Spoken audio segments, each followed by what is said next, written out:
And our guest has Oh, joined wonderful. the fray. So this is a woman that I knew, God, in the 90s, I guess, or early 2000s, it had to be. And she found fame in WWE. This is the former diva known as Cherry. Hey, beautiful girl. I'm like sitting here talking, and you're just like staring at me. I'm trying to figure out the microphone. That's okay. I was saying, like, I don't remember what year you and I met, but you were Kara Slice. Yes, I was. So that had to be, good Lord, was that during ECW or right after ECW? Or you were in ECW, and I think we did a show in Connecticut. It was like an outside show. That was the first show we were on, but I think I met you before that. But yeah, you were in ECW, and I still do in the independents. Yeah, and I don't know why I was allowed to do an indie show when I was under contract. That happened a couple times. We've seen a few. Yeah, we've watched a couple random New Jack City wrestling shows that you popped up on. I don't know why I was there, but I remember watching you you were so young, and I said to myself, this girl is going to do something in this business. Oh, and you did. Yeah. You did. But I lost touch, and I haven't seen you in forever. So when you popped up on Twitter, and I noticed you were following me, so I followed you right back, and I was like, I want to get her on the show because I want to know what's going on.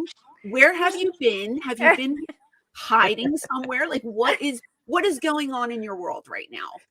Oh my gosh. So I am fully out of wrestling, obviously, and it's been for a couple of years, but I'm in Florida. I just kind of started over, and I sell insurance now for USAA. I don't know if I can say that, but I love it. I love that job. I still get to meet a lot of people, and that's the fun part of it. I talk to people, in all 50 states, and that's the fun part, is meeting people and learning about them and stuff. So yeah, I just bought my first house in October. Love it. Yay! I love that. Okay. And you're in Florida. This is why I'm working, because I am trying to get to Florida. Oh, what part of Florida are you coming to? Well, I don't know where yet, but I'm looking. Like, if you go to my Zillow, it's Kissimmee, Orlando Celebration, because I am like a big theme park girl. Okay. So I would love to be in the vicinity of all the parks and maybe try to become a vlogger of all things Disney and Universal and that kind of thing. But that's a dream. I mean, I'm 50 years old. What the hell did I think I'm doing? Vlogging with my life? I don't know. But do what you want to do with your life. That's good advice, because I have to. My kids love it. My kids, I mean, we were just there 2 weeks ago. I think I told you we were there for 15 days, and it went by like that. And my kids were so happy the whole trip. I mean, they're good kids in general, but I'm thinking to myself, God, if we lived down here, like, we would be happy all the time. Yeah. I mean, there's some diehard Disney fans down here. I'm not one of them. I mean, I live more Wesley Chapel than Tampa. But yeah, my sister just visited from California this past week, and her kids are not theme park kids, so we didn't even do that stuff. So right now, when you say Wesley Chapel, is that near water? There's a water grass out here. It's getting built up, so I'm kind of Zephyr Hills, Weslly Chapel area, so I'm way inland. Okay. Yeah, but you love it down there. Oh yeah, the heat's the only thing I don't like. The heat can be unbearable. I mean, you're from the Northeast, so you're either going to get really cold or really hot. Right. And I would prefer really hot over really cold. Snow sucks. I mean, And the beaches are so nice down here, a lot nicer than where we're right. from. Oh, well, I am super jealous of you. Let's go back a little bit. Okay. How did you get involved? Because I see you on the indies. Who was the one that trained you initially? The boys, kind of, really. Everybody. I met a promoter, AJ Sparks, through Carmine Sabia. Yeah. And I'd been working in the cellular industry, selling cell phones and stuff like that. So I had met a friend whose uncle, Carmine Sabia, she's like, a lot about wrestling. So we talked, and then it was all about networking. I mean, we all know networking gets you ahead in life, right? So he got me in contact with AJ Sparks and Kevin Knight. I met them, went to a show, and just went to a show. Like, I didn't know that's how you get involved in wrestling. I was just a wrestling fan. You know, I didn't know there was a school and all that stuff. So anyway, I just networked, and then I met Bobcat. And then I met Danny Inferno, and Danny Inferno was the one. So I met Julio De Niro. I traveled a lot with, so I valeted for him a lot. And I know you know him very well. So yeah. I just met people and went to different shows. And my boyfriend at the time, Judas Young, had already been in wrestling. So I did shows with him. I found my own network and just kind of saturated the area when I could, you know, because weekend warriors, right? Sure. So, and how old are you when you start? 20, late 20s. I don't remember. Late 20s. No. I started in 99. I started training in 99. Late 20s. Yeah. Here I'm thinking you're like 19 years old. No, I'm not even trying to blow smoke up your ass. I'm like, she's young. She's like 19, 20 years old. I don't feel how old I am now either. So, yeah, so that was just a lot of networking, did a lot of independence, try to saturate as much as I could. And that's kind of how it started. I mean, I was just like, I'll just do this until I don't like it anymore. And just it kept going. So you're having fun. And I could be wrong, but that name is ringing a bell. Is that Carmine Sabia guy, the one that never left his house? Yes. Yes. Okay. I've had interaction with him, and I do remember that name. Okay. Stars and Stripe Championship Wrestling, which never really kind of got out there, but yeah, whatever. He was able to do something. So yeah, he was my real first connection to the indies. Yeah. Interesting. Okay. So you come to these shows. You start doing manager work, I'm assuming, because you're not going to jump in the ring yet. Right. And have this full-fledged match, right?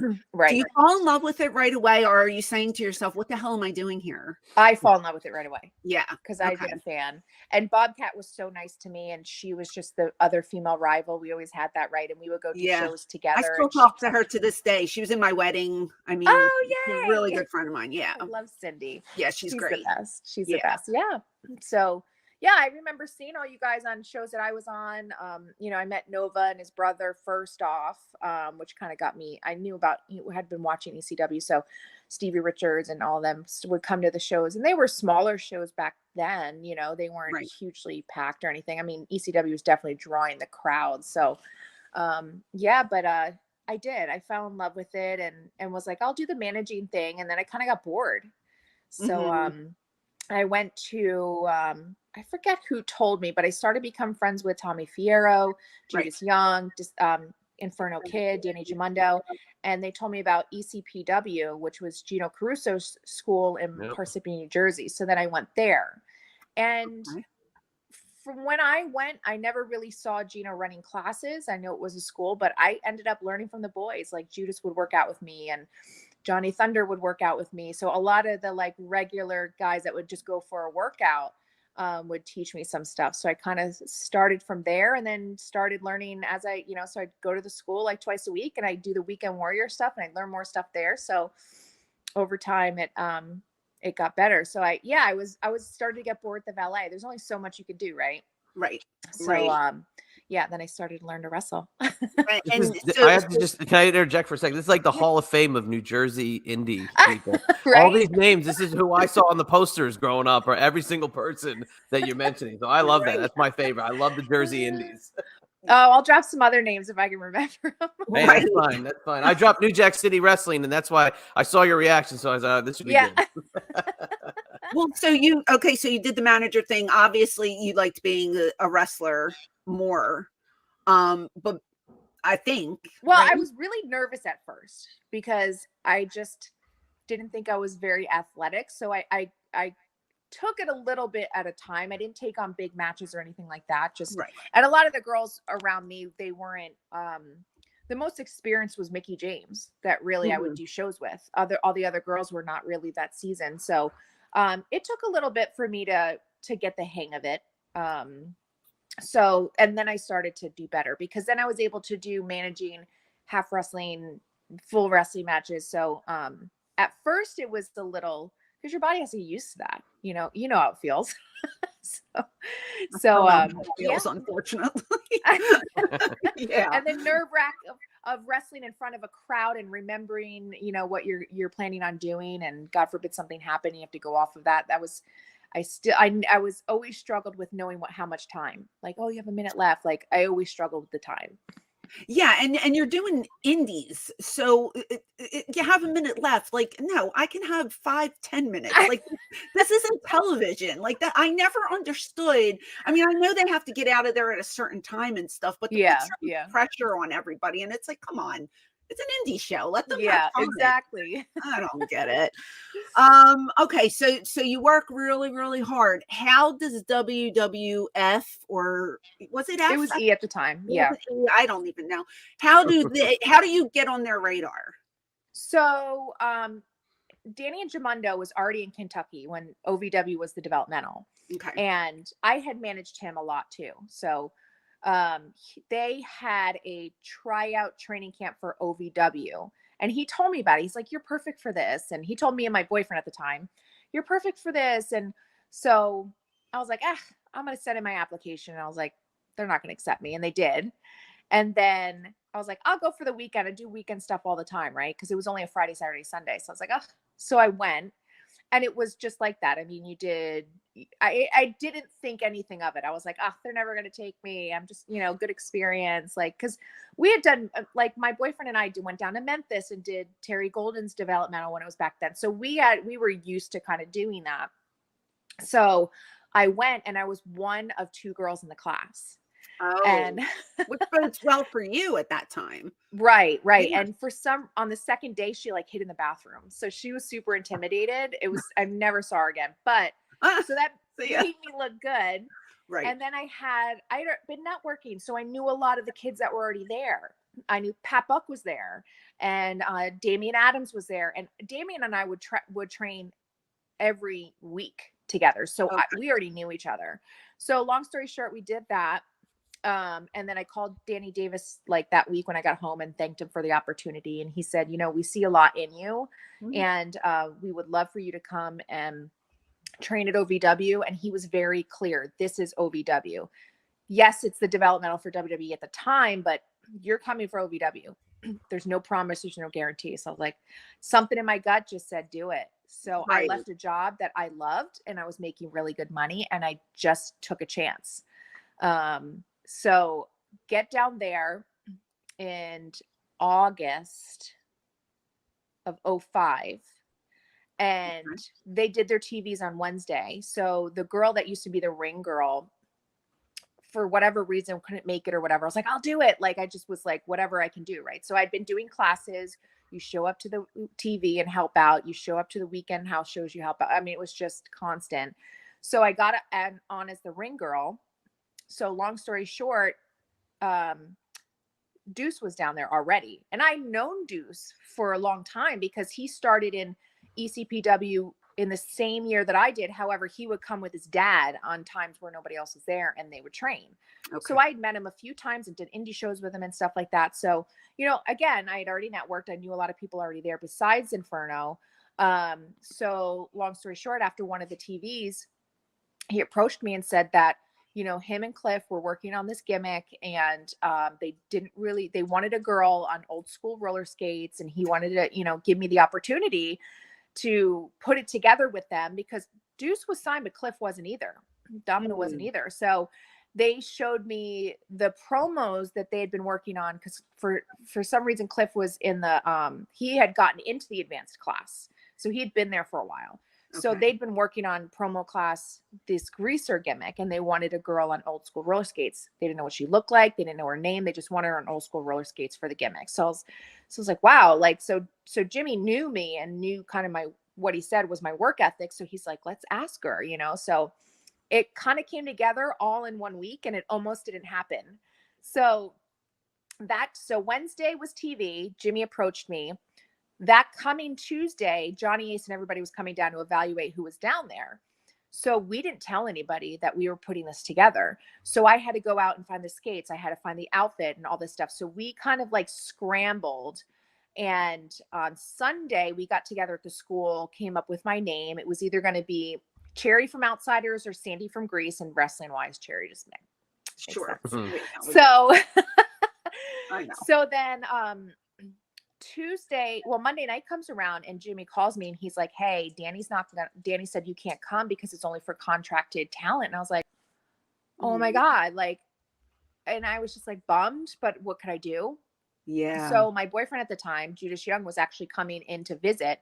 So I was like, all right, I'll just get, clean the house and like have everything ready. He's coming, he's like, just be ready. He's going to go down and really fight for me. So long story short, he fights for me the day of. He calls me. He's like, get down here. So I grab all of my stuff. I run into Davis Arena, and the first person I see is Rip Rogers. Now I'm in his class. I didn't tell him what was going on. And he looks at me with like, are you kidding me? You're late. And I'm like, I wanted to be like, Rip, I didn't mean to be. You don't understand.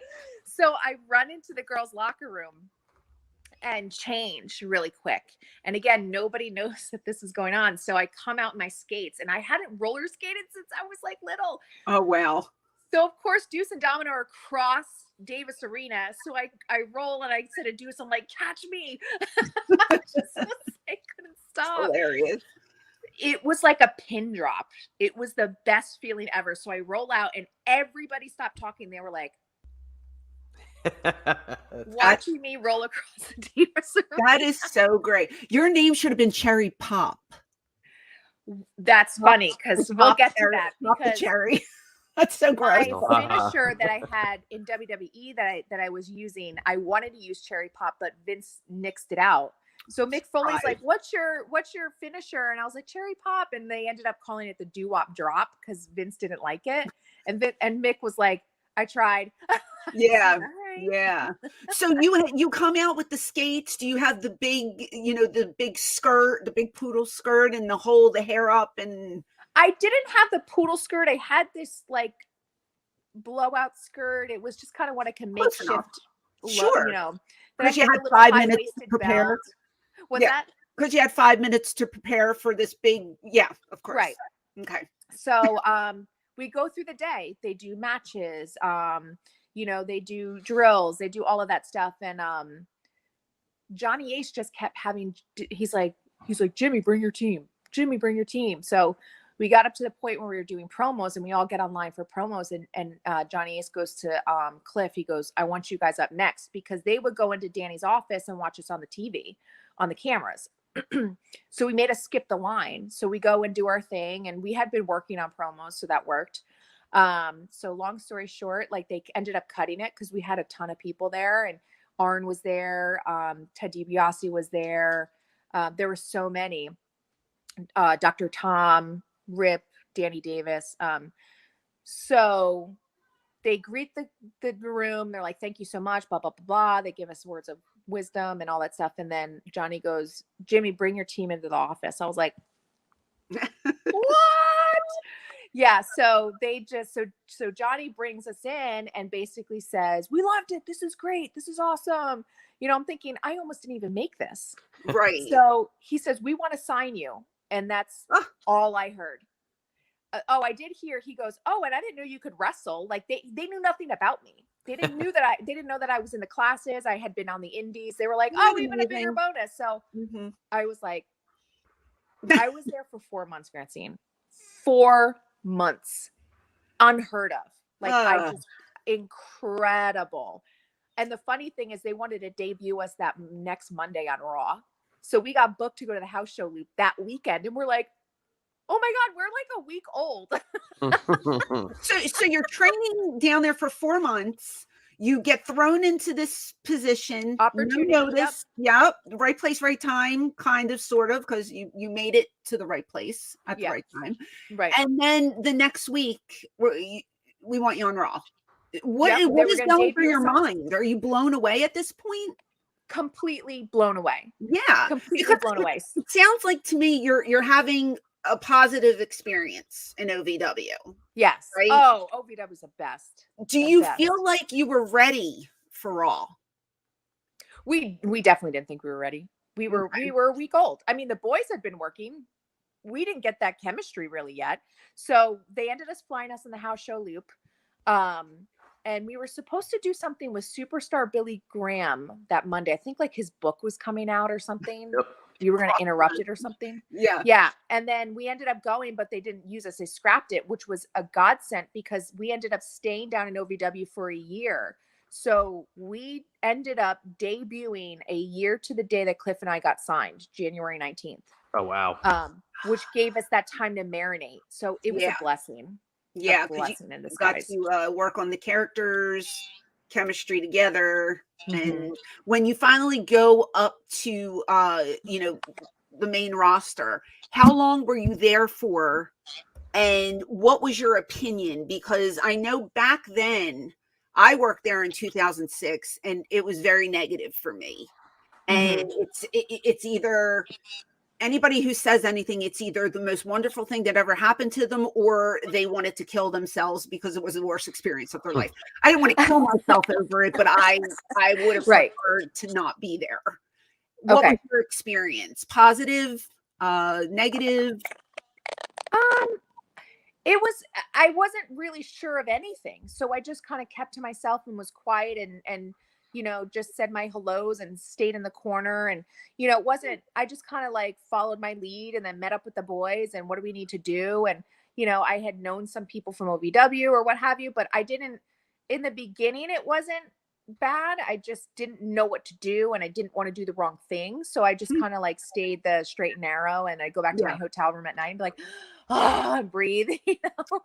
Nobody was ever mean to me or anything like that. And it was just navigating this new environment, this new bigger environment. It's like, I'm here. Like, wait, I'm here, you know? So I never had any bad experiences. I know I'm not made for that industry, I feel, or that television environment. Like I'm just a normal girl that loves wrestling and was able to live my dream. So a lot of the like politicky stuff I didn't really understand, but I feel like I got along with everybody. I feel like I had a decent time. I started to struggle with myself towards the end, which was not delightful. So it wasn't because of somebody being mean to me or butting heads with anybody, or, I mean, we all get struggles with the creative team and how the story's going. And that was, you know, natural, I feel, but I had a bad time in a sense because of myself. I got super insecure and I felt so out of place. And even though they were doing stuff with me and it was going really well for me, I just got super insecure and self-conscious, you know? So I think we all do at one point. I crumbled within myself, but it wasn't because of somebody else. Like all the girls to me were very nice to me, and you were very nice to me, and Shelly, and, you know, it was chaotic when everybody was there. Yeah. I mean, I think the difference between you and I, like I always say, it was a great opportunity for me. You know, I'm glad I took the opportunity, but it wasn't my cup of tea. That's what I say. The difference is me going in there. There was no plan, so to speak. I was told one thing, and then as soon as I got there, that was like that conversation never happened, and no one was on board with that because nobody knew what I was told to sign the contract. Right. So, you know, I was told something, and then I go in there and I have to do something completely different. Like you, I would say you're kind of homegrown in a sense that you were never signed anywhere, and they molded you. You trained with them. So I had 13 years experience, but it wasn't experience with them. Right. So I go in there and I'm pretty much scared to death. I have my tail between my legs, humble as hell, you know, I'm getting people stuff from catering that have been in the business for 6 months. Like I'm serving people, like I'm just trying to fit in. I don't want to cause any waves. And then I'm told I don't politic enough. From the office, you're not politicking enough. You're not out there. You're not trying to get a spot. You're like watching paint dry. So when I hear you say, you know, you kept to yourself, I did the same thing, but I got heat for it. I got in trouble. Wow. Oh yeah. Yeah. It was like you and I are kind of like the same person. We have the same mind frame about that place. Yeah. But if we did things kind of equally, but it was a different reaction. And well, I think that's the problem. I've always said I never felt like everybody was on the same team. Like, hey, you want me to go do this? And I come back and I do something you don't want me to do. They don't tell you like, hey, we would have rather you have done this. Like it's such a guessing game. So it's, you know, nothing's ever the same. Like when I did my match with Natty, it was her debut match, and Fit and us, we put it together and it went over really well. We come back, I mean, standing ovation in Gorilla, right? So I'm like, yay. So they loved it. It went well and Fit was happy. So the next week I did another match. It was exactly the way they wanted it or how I knew. It came back and nobody would look at me. Nobody would tell me anything. Nobody would say anything. I'm like, did I make a mistake? Did I do what you wanted me to do? Like your agents won't even tell you what's going on?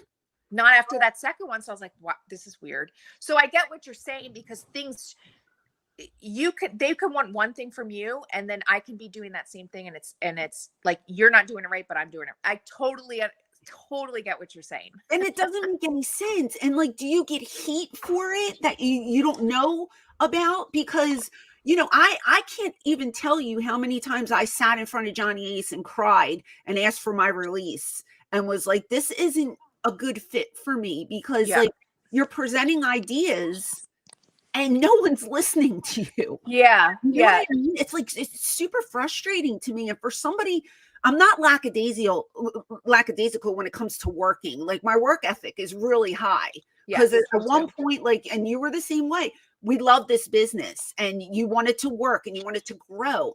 And, you know, I kept saying to them, I want to work. I want to work. It was like going in one ear and out the other. No one cared that I was even there. And I'm thinking, why am I hired? You know, in your instance, you were there, you trained, they saw something in you and they're salivating to get you on TV right away. And, you know, you take a year, you get your craft, you know, go with these two guys and you become a threesome that they love.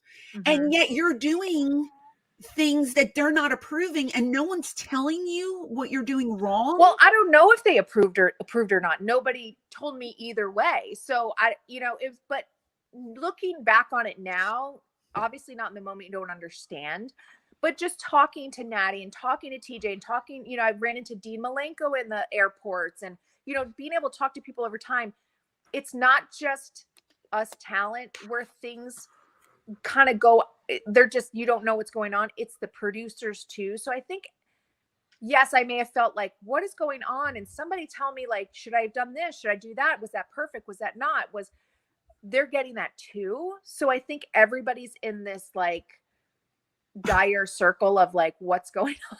Yeah, but what are the agents there for? They're there to critique your work. They're there to tell you, no, that's what they do. You have an agent, you know, everybody has their agents back there. Yeah.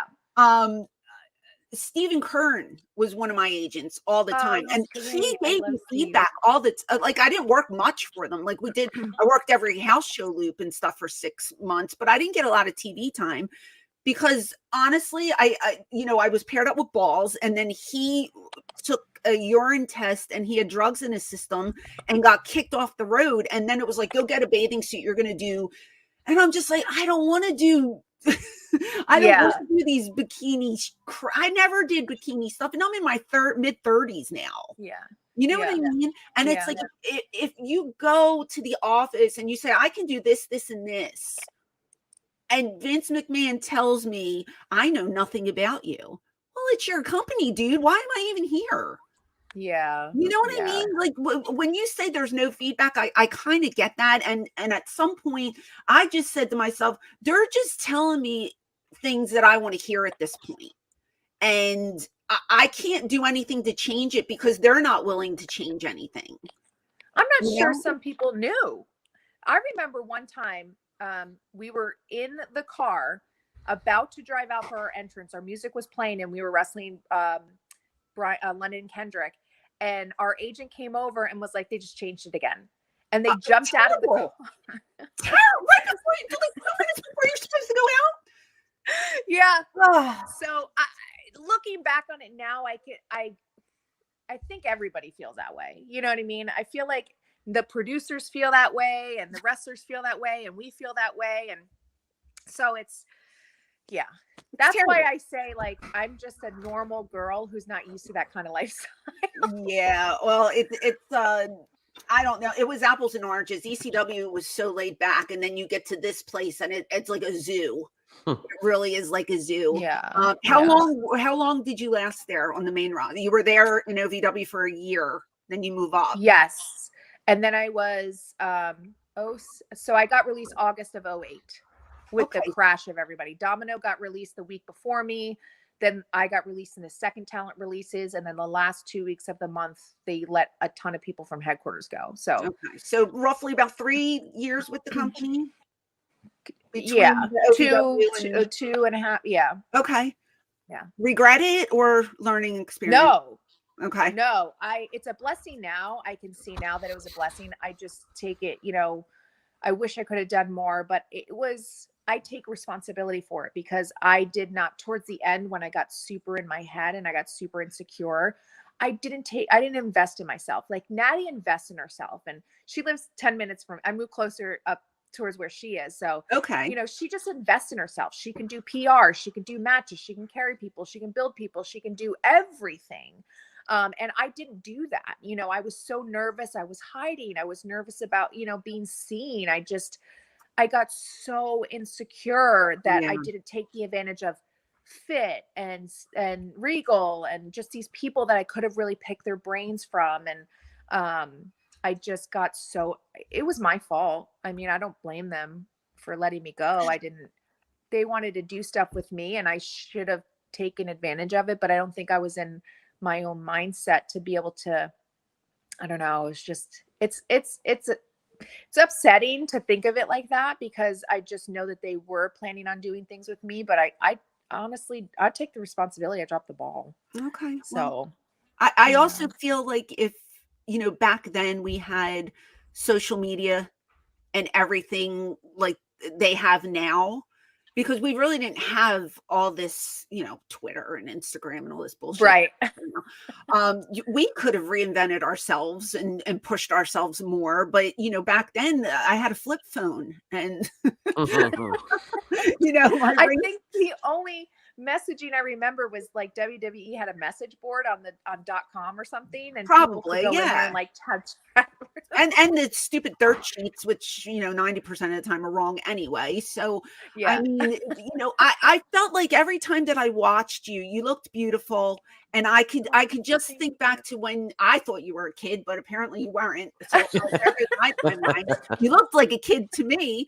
But I saw you grow as not only a woman, but as a performer. Like I watched you from just this little girl outside the ring, and then I watched you do your matches, and it was so nice. Like I kind of saw you blossom, so when I saw you on WWE, I was just like, I was proud. Like I felt like, because I love seeing my friends thrive. And I was so happy for you. And I thought the gimmick was adorable, like really, really cute stuff. I loved it. I get the insecurity thing, because I think all females go through being insecure, with weight, with looks, with this, that, and the other thing. I'm not a Barbie doll. I didn't look like the other girls. I felt like I had to work 20 million times harder to prove myself that I deserved to be in this industry. So I get what you're saying, but to me, you looked perfect and you fit that part well, and you did a great job. I'm excited that you're starting to do some signings. I know you say you're completely out of the business, but do you have anything coming up anytime soon that people should be aware of? No, no signings just yet. Just more social media cameos, things like that. So okay, you're on Cameo. What's your little? Do they just look you up under Cherry? Yeah, under Cherry, DDC Chick. Okay, I'm under. Perfect. Yeah. I just did some this morning. So Cameo is a great way. Yeah. If anybody wants to look her up on Cameo, she'll wish you a happy birthday, or she'll heal the shit out of you. One or the other. That's right. The heal ones are the best. I love them. I know. Yes, they're fun. And then on social media, where can people find you? So Twitter, I'm former Diva Cherry, so FMR Diva Cherry, and then Instagram, I'm also DDC Chick. Awesome. Well, honey, I loved speaking with you. It's been way too long, and way too long. Hopefully, you'll get booked on one of these conventions, and we'll bump into each other. And yes, for sure, would love that. Yes, that would be wonderful. But until then, we'll keep in touch. And nothing but luck to you. Enjoy Florida. Enjoy your job, and you look beautiful. And I'm so happy that you as well. Yeah, thank you. I'm so happy that we got to share this little bit of time together. So everybody and hopefully get down in Florida, and then we could do like coffee or something. I would love that. I'm trying, believe me, this is why I'm working to move my ass down there. So hopefully I will see you later. And everybody, please, go follow Cherry, because she's an awesome chick. So absolutely. Lots of love to you, sweetheart. I'll talk to you soon. Love you guys. I love you. See you later. She looks awesome. And there goes Cherry. Interesting story. I never really knew the story about how she got there. So very interesting. And yeah, I had no idea about the New Jersey background. Oh yeah, she's didn't know. I knew she was from Jersey. I just didn't know the full. I mean, that was a rocket list of. I thought she was like so much younger.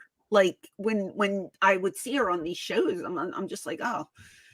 But I don't know. But she looks great, and it was nice to hear her story, because it was absolutely interesting. But the whole insecurity part gets me really sad. Yeah, no, that's absolutely. I went through it. I still go through it now. I just, being a woman, especially in an industry where it's male dominated, and your fans are probably 85 to 90% male most of the time. It's hard. You can't always fit the description of bombshell in people's eyes. So I totally get what she's saying, but I think she's delightful.